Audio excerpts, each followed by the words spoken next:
Mais de 2 bilhões de seres humanos declaram atualmente que são cristãos. Divididos em vários grupos, o cristianismo é a maior religião do planeta Terra. Ainda que seja em relação ao total de habitantes do nosso mundo, 7,5 bilhões, uma religião que não é dominante, mas é a mais expressiva numericamente. O que é ser um cristão?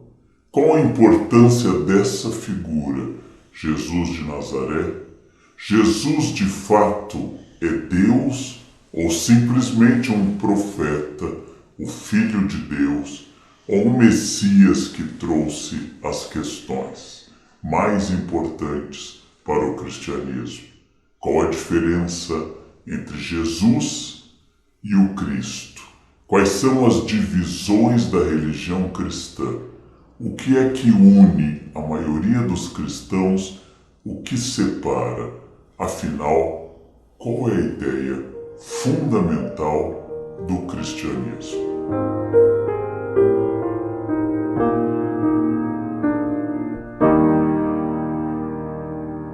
Prazer carnal.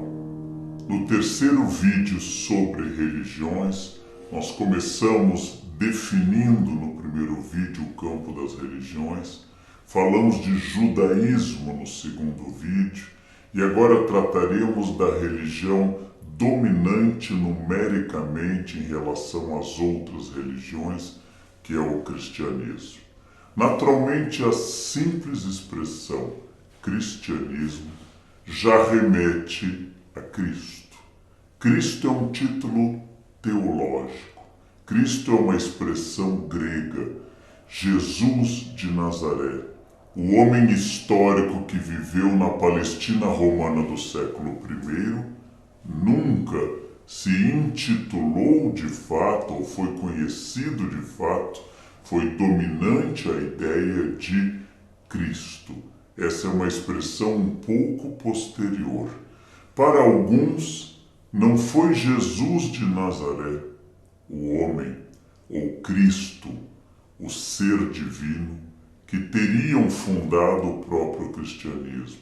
Grandes autores como Paul Johnson, por exemplo, que é cristão, considera que Paulo de Tarso, o chamado apóstolo Paulo, ou seja, aquele homem que não conheceu pessoalmente Jesus, mas se converteu ao cristianismo e passou a ser o primeiro a elaborar uma vasta teologia sobre o que era ser cristão, ainda antes que os evangelhos fossem escritos, é Paulo de Tarso, o verdadeiro fundador do cristianismo. Reconhecendo que Jesus faz surgir uma ideia nova, reconhecendo em Jesus a origem, é Paulo que organiza todas as ideias nas suas cartas, o primeiro tipo de texto a ser escrito no chamado Novo Testamento. Aquela parte da Bíblia que os cristãos utilizam, que são textos que a partir do século I, em um número de 27, definem com os evangelhos, os Atos dos Apóstolos, as epístolas de Paulo, as cartas chamadas universais católicas de Pedro, de João e o Apocalipse. Esse conjunto de 27 livros começou a ser escrito após as cartas de Paulo terem sido iniciadas.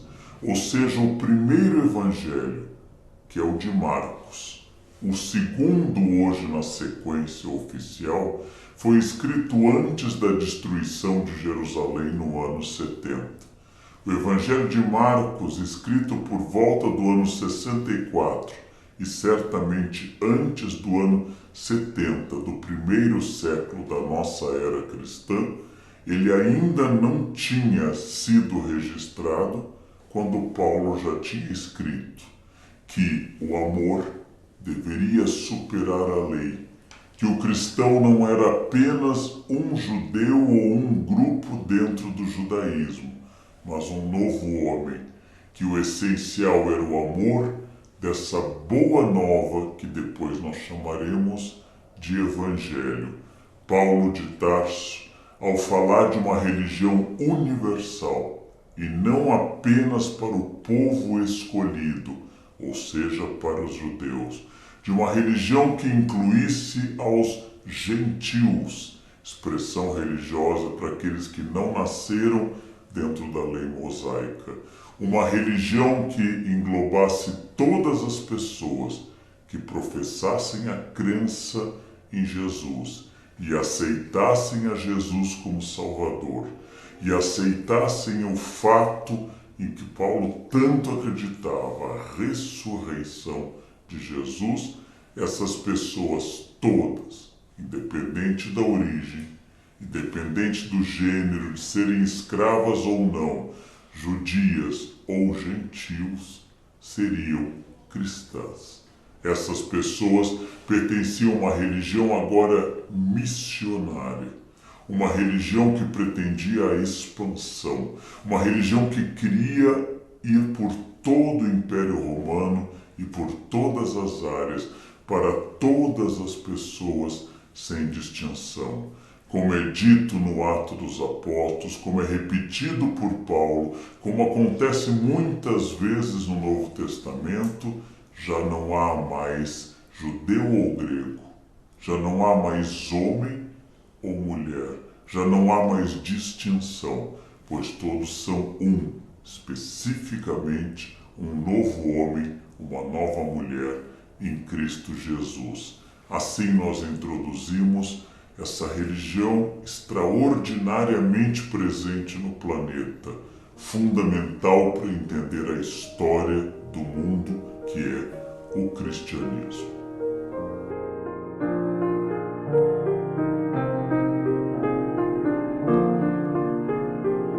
Vamos falar primeiro dessa figura histórica, Jesus de Nazaré, um rabino do século I, um judeu religioso conhecedor da tradição, das profecias e das letras sagradas do judaísmo.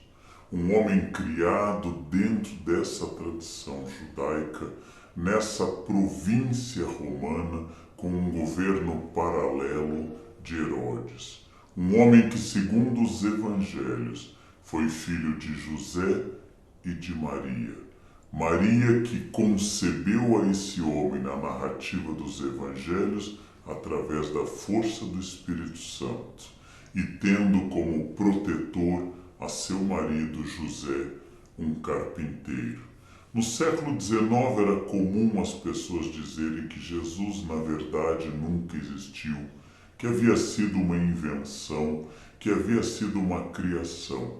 Quase ninguém mais compartilha da ideia da inexistência da figura histórica de Jesus de Nazaré. Houve um rabino, concordam quase todos os historiadores das religiões, houve um rabino chamado Jesus de Nazaré. Houve um homem na Palestina romana do século I que falou de ideias, várias delas muito novas. Este homem existiu. Essa é uma realidade. A outra questão diz respeito à construção teológica, à construção posterior que faz surgir o Cristo, ou seja, o título para o ungido, o enviado, o Messias, que é uma construção posterior. Então, não há dúvidas sobre a existência de um Jesus de Nazaré. Existem, é claro, debates sobre a construção da figura divina de Cristo, da figura que representa para muitos religiosos cristãos hoje a segunda pessoa da Trindade. Há cristãos, como os católicos atuais, como a maior parte dos cristianismos atuais, que consideram que Jesus é Deus, ou seja, faz parte da divindade, criou o universo, é uma entidade divina junto ao Pai e ao Espírito Santo. Havia cristãos chamados arianos, que há cristãos que não acreditavam que Jesus fosse Deus, mas fosse um enviado de Deus, fosse o Filho de Deus Pai, fosse uma espécie de grande profeta, dotado de poder de fazer milagres, mas poder que não viria dele, poder que viria do alto do seu Pai. Esse debate é muito antigo no cristianismo, mas hoje é dominante a figura que ao lado do Jesus homem, igual a tudo aos outros homens, menos no pecado, como o Novo Testamento o define, porém também e ao mesmo tempo Deus, a segunda pessoa da Trindade, Criador de tudo e tendo poder em si. Essa é a posição dominante dos cristianismos atuais. Qual é a ideia central do cristianismo? Se nós considerarmos os evangelhos, especialmente aquele que está em primeiro lugar no Novo Testamento, Mateus, que foi escrito após o Evangelho de Marcos, após o Evangelho de Lucas, ou ao mesmo tempo que o Evangelho de Lucas, e muito antes do que o Evangelho de João, o Evangelho de Mateus define nos capítulos 5, 6 e 7. O chamado Sermão da Montanha, que também aparece em outros textos, o que seria o núcleo duro do cristianismo. Que núcleo duro é esse? Qual é a ideia central de um cristão? O que torna alguém de fato um cristão? O núcleo duro do Sermão da Montanha diz, em primeiro lugar, sobre as bem-aventuranças. O que é que torna um cristão bem-aventurado? Acima de tudo, fazer a paz, ser misericordioso, ser alguém que perdoa, alguém que não é violento, alguém que permanentemente está inclinado ao serviço do outro. Igualmente, um cristão é aquele que define o amor como seu grande ponto de referência. O amor é superior a tudo. É a caridade, é esse amor, essa disposição em relação aos outros, o perdão permanente acima da lei. E a única oração que Jesus ensina no Novo Testamento. A única oração que Jesus transmite, ainda no Sermão da Montanha, que é o Pai Nosso. Uma oração com 7 pedidos. 7 pedidos que abarcam tudo, desde bens indispensáveis à existência do corpo, como o pão nosso de cada dia, até a garantia do pedido de perdão de Deus, porque eu também perdoo aos outros, e acima de tudo que se faça a vontade de Deus e não a minha. O Pai Nosso, com seus 7 pedidos, é a oração básica do cristianismo. É a oração básica ensinada por Jesus. O cristão, então, é aquele que perdoa sempre, que ama acima de tudo, que vai em busca dos que sofrem mais, que tem uma capacidade de serviço, de entrega, de caridade, acima de qualquer outro, e que vê na figura do irmão que sofre, como veremos depois em parábolas como em Lucas, o bom samaritano, vê na figura daquele que sofre a pessoa ideal para eu ajudar, porque ali está Jesus. Quando os dias do nosso planeta se encerrarem, quando houver a segunda volta de Jesus, crença muito forte para a maioria dos cristianismos, segundo o Evangelho de Mateus, capítulo 25, o cristão terá que dar conta apenas de poucas perguntas. Segundo Mateus 25, Jesus não perguntará a você: se você frequentou a igreja. Não perguntará a você se você seguiu os jejuns.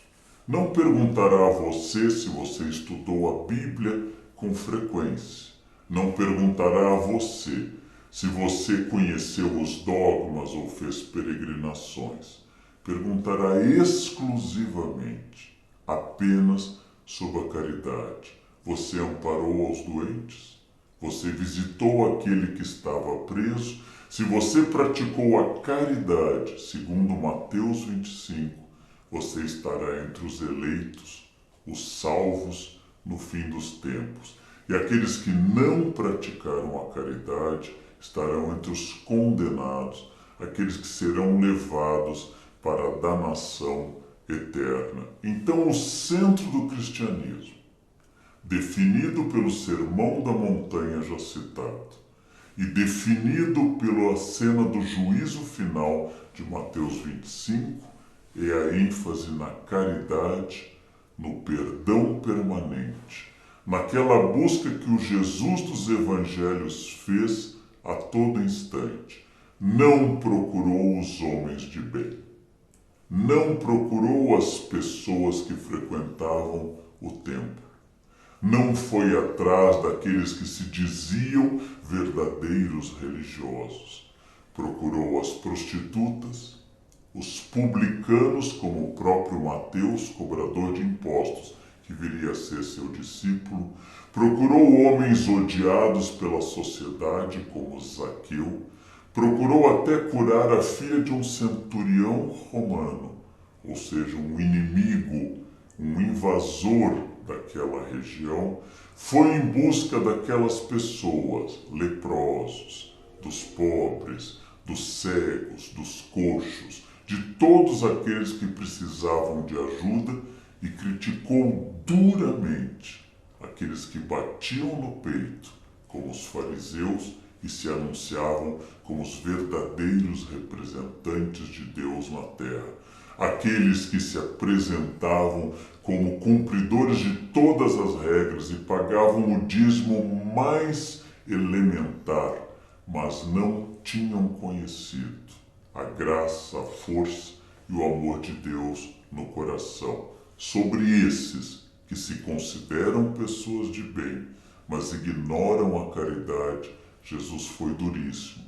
Chamou-os de raça de víboras, chamou-os de sepulcros caiados de branco, chamou-os de incoerentes e hipócritas, capaz de ver um pequeno cisco no olho do irmão, mas incapaz de ver a trave que estava no seu próprio olho. Jesus os atacou duramente. Aos saduceus, grupo de judeus ricos ligados ao templo, Jesus falou da sua falta de caridade, e aos fariseus destacou da sua hipocrisia. E para a viúva pobre, para as pessoas simples que dão muito pouco porque pouco possuem, Jesus garantiu sobre o Lázaro pobre, a viúva pobre, sobre o samaritano que nem identidade judaica tinha, que esses eram, na verdade, os cumpridores da vontade dele, não aqueles que diziam Senhor, Senhor, que entrariam no reino de Deus, mas aqueles que entendiam que serviço, caridade, perdão, perdoar 70 vezes 7, número judaico para o infinito, virar o rosto para o outro lado quando apanhar no rosto, não ser violento, jamais ser julgador dos outros para não ser julgado.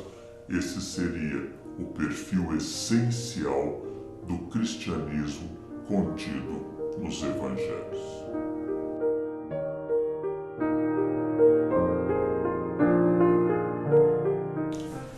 Depois que Jesus morreu e, para aqueles que acreditam, ressuscitou, pregou novamente e subiu aos céus, deixou como herdeiros 11 apóstolos, já que Judas havia se enforcado, e foi eleito para o lugar de Judas um 12º Matias.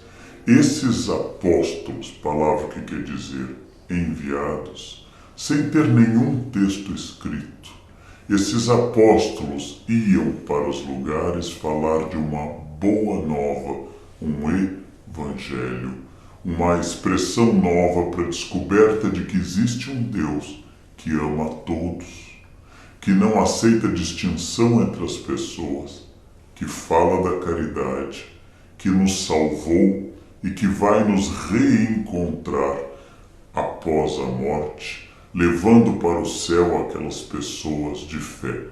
Essa boa nova de uma religião universal, baseada numa ideia de Deus que ama as pessoas e que quer o nosso bem, começou a ser levada adiante pelos apóstolos e por uma figura que, apesar de não ter conhecido Jesus, eu já citei, Paulo de Tarso, convertido ao cristianismo após uma experiência a caminho de Damasco. Paulo de Tarso, dominador do grego koiné, o grego comum, o grego do século I, um homem que dominava bem hebraico, conhecia as escrituras por ser um fariseu, mas dominava bem o grego koiné e passou a escrever textos e se tornou o apóstolo dos gentios. E passou a criar uma igreja no Mediterrâneo Oriental. Uma igreja quando ele ia à cidade de Corinto e escrevia depois aos coríntios. Quando ele ia à cidade de Tessalônica e depois escrevia aos tessalonicenses. Quando ele teria ido a Roma e tal como o outro apóstolo Pedro, ambos teriam sido pela tradição martirizados em Roma no governo de Nero. Paulo tendo a cabeça cortada porque era um cidadão romano e Pedro sendo crucificado porque era um cidadão comum, não era um cidadão de Roma, era de baixa extração social. Essa primeira igreja teria sido fundada no Pentecostes. A experiência em que os apóstolos, temerosos da fúria dos perseguidores de Jesus, se reuniram em um ambiente junto às mulheres como Maria, mãe de Jesus, Madalena e outras, e lá teriam recebido o Espírito Santo na forma de línguas de fogo.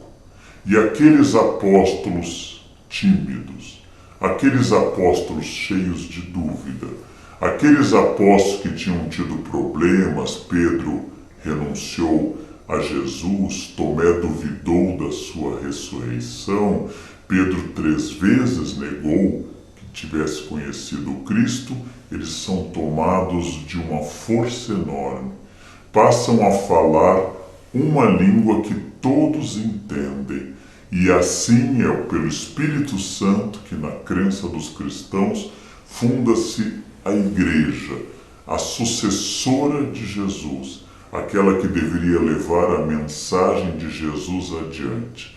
Igrejas que no século I são comunidades, eclésia em grego, pequenos grupos de cristãos que se reúnem na casa de um deles, onde eles tomam uma refeição em comum, refeição que vai assumindo o nome de Eucaristia, refeição que vai sendo um ponto de encontro, refeição que vai sendo um ponto comunitário, onde eles falam de tudo aquilo que alguém lembre ou que tenha chegado a eles através de fragmentos da vida de Jesus. Igrejas que são às vezes visitadas por Paulo, igrejas que existem sem nenhuma autoridade central, mas só a autoridade carismática dos apóstolos e da geração seguinte à dos apóstolos. 2 dos evangelistas, 2 dos autores dos evangelhos chamados canônicos oficiais foram discípulos de Jesus, Mateus, o primeiro evangelho na ordem, e João, o último. 2 outros escrevem evangelhos sem nunca terem visto ou não terem acompanhado Jesus. Um é Marcos, cronologicamente o primeiro, e o outro é Lucas, o evangelho que mais fala do Natal, do nascimento de Jesus e assim por diante. Todos os evangelhos escritos em grego, o grego que é a língua do Novo Testamento. Jesus falava aramaico, mesmo em comunidades como em Roma, onde havia cristãos junto a judeus, num bairro que se chama até hoje Trastevere, a língua dos cristãos era o grego, porque o grego unia essa igreja chamada igreja primitiva, a primeira igreja, que por vários motivos, acusados do incêndio de Roma, acusados de não serem favoráveis à divindade do imperador, acusados de serem contrários aos deuses de Roma, provocaram muitas perseguições aos cristãos. As grandes perseguições aos cristãos começam com Nero no século I e vão até o final do século III e início do século IV com o imperador Diocleciano. Durante quase 3 séculos, os cristãos foram martirizados, se reuniram em catacumbas, esconderam sua fé através de símbolos, como o peixe, por exemplo, um dos primeiros símbolos do cristianismo. Reuniram-se em lugares escondidos, tratavam dos seus textos, eram perseguidos e se tornavam uma figura cada vez mais importante, a tal ponto que o imperador Constantino, no início do século IV, declarou legal ao cristianismo, ou seja, declarou que os cristãos poderiam existir. E ao final do mesmo século IV, o imperador Teodósio tornou a igreja cristã oficial do império. Se antes do século IV o cristão era ilegal, se no início do século IV ele se tornou legalizado, no fim do século IV ele é oficial dentro do Império Romano. Para os protestantes, que veem na associação entre o Estado e a Igreja a origem do catolicismo, para os protestantes, Constantino é o fundador do cristianismo de matriz católica. Para os católicos, a religião católica, o cristianismo de vertente católica, começa em Jesus, passa pelos apóstolos.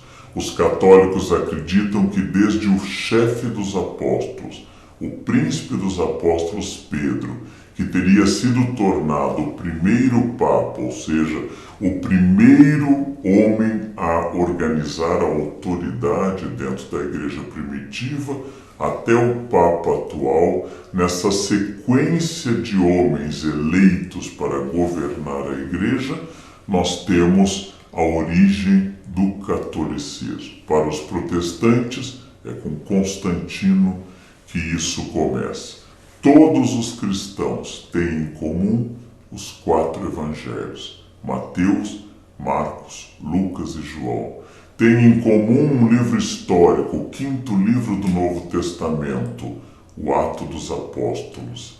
Têm em comum um conjunto de cartas de Paulo, algumas diretamente atribuídas a ele, como por exemplo Coríntios, Efésios, e outras por tradição atribuídas a ele, como a Epístola aos Hebreus. Um conjunto de cartas menores escritas por apóstolos como João, Pedro ou Judas, Tadeu.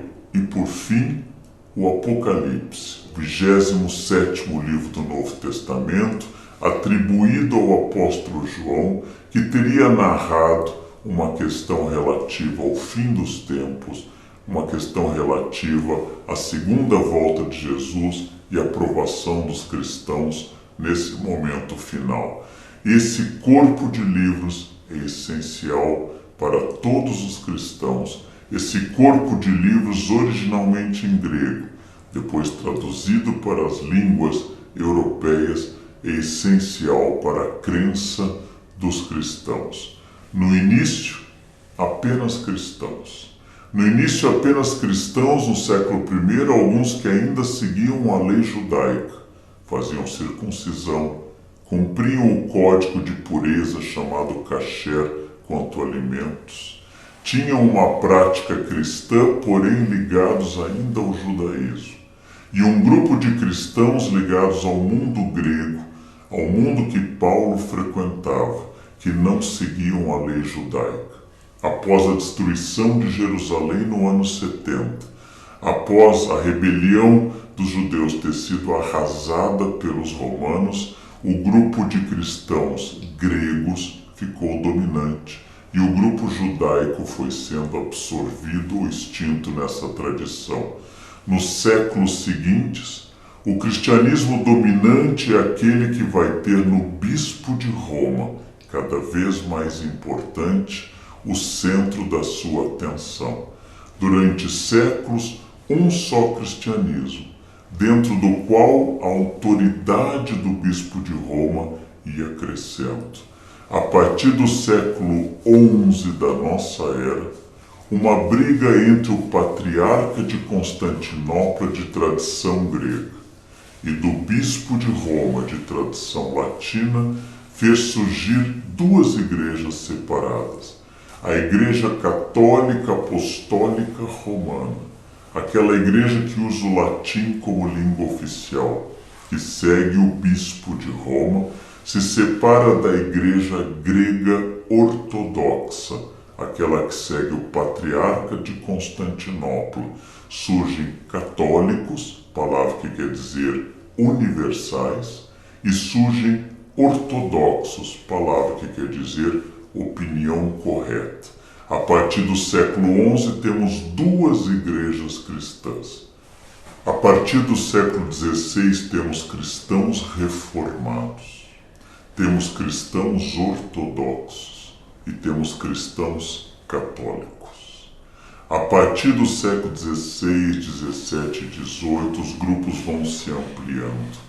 Cada grupo reformado, ou mesmo dentro do próprio catolicismo, vão surgindo grupos menores. E sempre houve, desde o século I até o XXI, pequenos grupos que vão ser classificados pelos seus inimigos de hereges. Aqueles cristãos que adotaram uma determinada postura. A hereses vem da expressão aquele que escolhe. Por exemplo, os arianos, que achavam que Jesus não era Deus. Outros hereges, como albingenses, cátaros, donatistas, montanistas, cada um com uma crença específica relativa à salvação do homem, relativa a Jesus, a natureza de Jesus, vai se firmando como uma heresia perseguida e às vezes, inclusive, contra elas são feitas cruzadas, ou seja, as heresias são reprimidas no seio dos cristianismos, as heresias são atacadas e o próprio catolicismo reconhece nos cristãos protestantes do século XVI uma heresia também, uma escolha fora daquilo que é correto. O cristianismo vai se tornando uma expressão cada vez mais ampla e multifacetada. Quando falamos hoje, como eu disse no início, em mais de 2 bilhões de cristãos, nós temos um grupo dominante de mais de 1 bilhão que são os católicos, que seguem ainda o bispo de Roma, seguem o Papa, acreditam na intermediação da graça de Deus através de santos e da Virgem Maria, acreditam em 7 sacramentos, têm um sistema litúrgico organizado em torno da missa e seguem normas próprias da Igreja Católica. E centenas de grupos protestantes, já que não existe uma autoridade única no protestantismo, nós temos vertentes como anglicanos, temos vertentes como presbiterianos, vertentes como batistas e outros, que vão tendo características individuais e cada uma mais específica do que a outra. E ainda temos naturalmente, todos os grupos ortodoxos, ortodoxos russos, ortodoxos gregos, ortodoxos de diversas denominações. O cristianismo, quase todo ele, aceita a ideia divina de Cristo, segue aos evangelhos, acredita em uma vida após a morte, acredita no poder de um Deus e de um Jesus e de um Espírito Santo. Quase todos os cristianismos têm isso em comum, mas cada um segue uma língua, uma autoridade, uma prática litúrgica ou uma crença específica que o distingue de todas as outras. Os cristianismos hoje são multifacetados e muitas vezes entraram em atrito, muitas vezes entraram em choque direto, causaram guerras, como as guerras de religião do século XVII, como a famosa Guerra dos 30 Anos.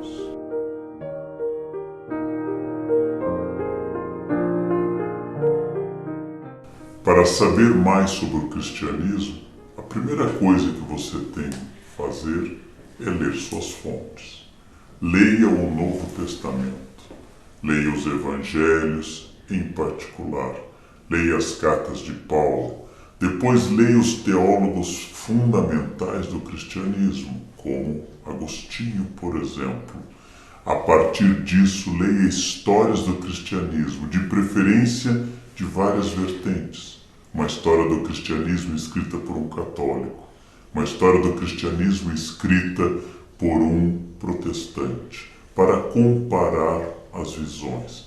Elabore sua própria opinião, tenha sua fé interna, mas para conhecer, siga versões mais objetivas que possam conduzi-lo a um esclarecimento sobre o desenvolvimento histórico de quase 2000 anos da religião cristã.